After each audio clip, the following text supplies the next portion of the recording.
একটা মানুষের জীবনে প্রেম বিভিন্ন সময় হতে পারে। এমন নয় যে একবার প্রেম হওয়ার পরে আর প্রেম হয় না। কখন কাকে কার কী হয়ে ভালো লেগে যায় সেটা বলা যায় না। হ্যাঁ, এটা ঠিক,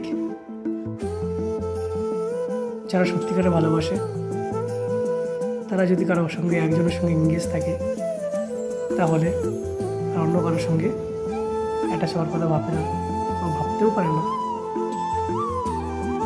আবার এমনও দেখা যায় কেউ একজনের সঙ্গে প্রেম করছে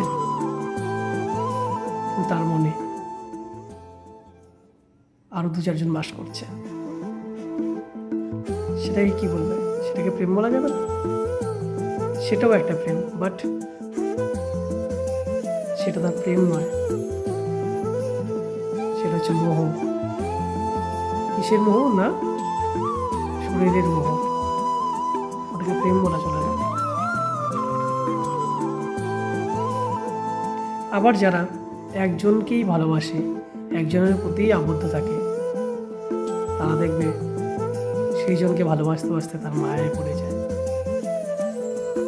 এই ভালোবাসার থেকেই মায়ার সৃষ্টি। আর যদি কেউ কারো মায়ায় পড়ে যায়,